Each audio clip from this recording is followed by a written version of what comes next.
Thanks for coming, everyone. Really happy to be making this announcement. As we were leading up to the trade deadline, we'd identified the area that we could most improve our team as being by the acquisition of a top 4 right shot defenseman. And very quickly, we targeted David Savard as being the best fit for that role. We had the chance to see David play against our team during the last 2 playoff runs, get to see how hard he is to play against, to see how tough he is and heavy he plays and how reliable he is defensively. And we knew that he's the type of player that you want on your team for a long playoff run. And my thought was, if there's any way of acquiring his services, I was going to be very aggressive in trying to make it happen, knowing I'd have to be very aggressive if I wanted to be able to trade for David. The reality is I didn't necessarily expect us to be able to pull this off, truth be told. I'm certainly glad that we've been able to do it and add David to our group. And I was certainly hoping we'd be able to, but I didn't really expect us to be able to pull this off, namely because there were 2 big obstacles. The first obstacle was Columbus might not trade him. And if Columbus decided not to trade him, that was an obstacle I wasn't going to be able to overcome. The second obstacle was we didn't have any cap space. And in our business, in putting your hockey team together, you're managing 4 types of assets. You're managing, players, draft picks, cap space, and cash.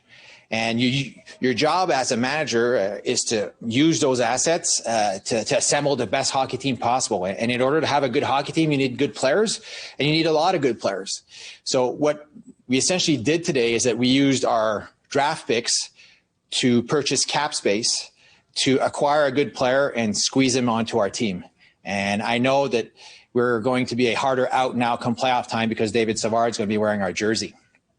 When we talked last year at the trade deadline, I mentioned when you're a buyer at the deadline, you're damned if you do and you're damned if you don't. And as I was contemplating this trade leading up to it coming to fruition, my thought was, if I have the opportunity to acquire David Savard and I pass up on that opportunity, and then, the playoffs start and eventually we fail in our quest for a championship because our right side D wasn't good enough, that was going to hurt. That's going to hurt a lot. It is so hard to win a championship. It's really, really hard to win the Stanley Cup. And as for any great feat, if you're going to accomplish something great, you kind of have to put yourself out there at some point, and you have to be willing to make sacrifices. And we ask our players and our coaches and their families to make sacrifices in order to help us win a championship. And we do that on a daily basis. And we're asking even more of them this year under the circumstances. If there was an opportunity for me to add a good player to our group, to give it a little bit of a boost, I felt like I owed it to them to make that happen. And that's why we're here right now.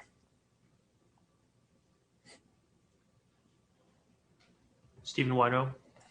Hey, Julien, appreciate you doing this. What went into the timing on this? I know the Brandon Montour to Florida trade happened earlier today. Did that have anything to do with the timing, or did you want to get something done ahead of Monday?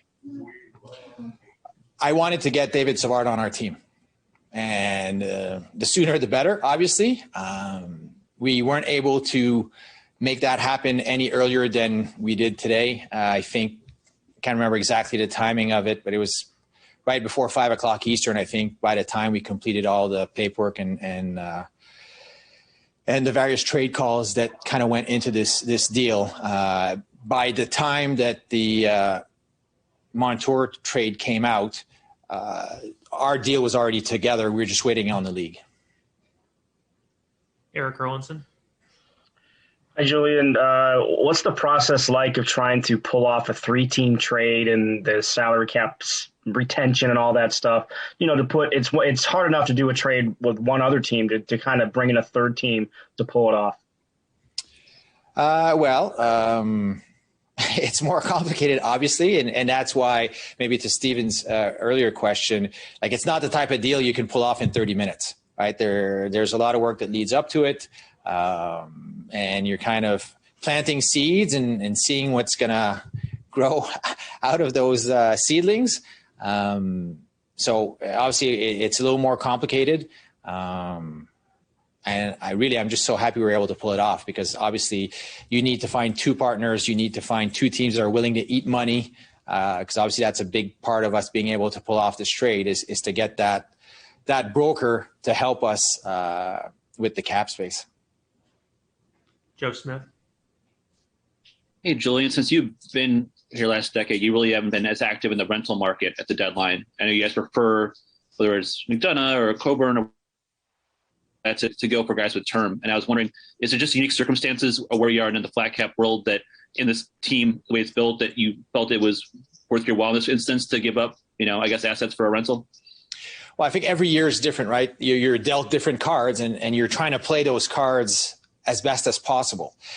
This year, and you're right, I still believe, ideally, I like the idea of, if you're going to make an acquisition at the deadline and you're going to pay a premium at the deadline, try to get multiple cracks at a championship with that acquisition or those acquisitions. And that's what we did with Braden Coburn in 2015. That's what we did with Ryan McDonough and JT Miller in 2018. That's what we did last year with Blake and Barclay. This year was a little different because of our cap space. Now I'm trying to find two teams that are willing to eat money for 2 years. That's a lot more complicated, a lot more expensive. The dollars add up, the cap space adds up. That would have been a completely different, significantly more complex trade to pull off. And that's why it just felt like this year, with the expansion draft coming as well, but mostly just the fact it's really hard to find teams to eat money on for multiple years. And now I'm looking to get two teams to do that. Ed and Cena.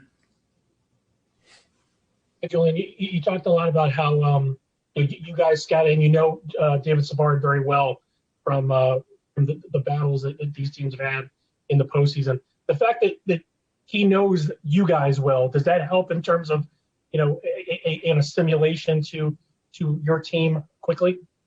I know he knows some of our players. He knows, I think he knows Yanni Gourde fairly well.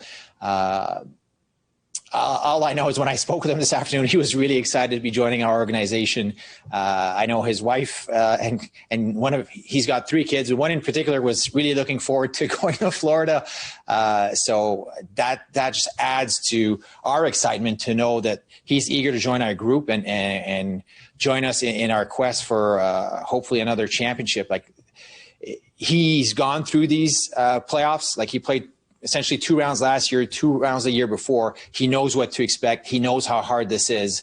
He knows not to take anything for granted. So I just think he's just an amazing fit for what our team needed. John Romano. Obviously, this makes you a better team, Julien, but how necessary was it? Can you quantify how much of a better team you are with Savard in the lineup? I can't. I don't know how I would go about doing that, but I do believe we are a harder out come playoff time. Joe Smith. Couple of quick ones. Do you think you might be able to make another move before the deadline, or do you think you guys are done? Before middle last year? Yeah, go ahead. Sorry. No. I'm not turning my phone off between now and 3:00 on Monday.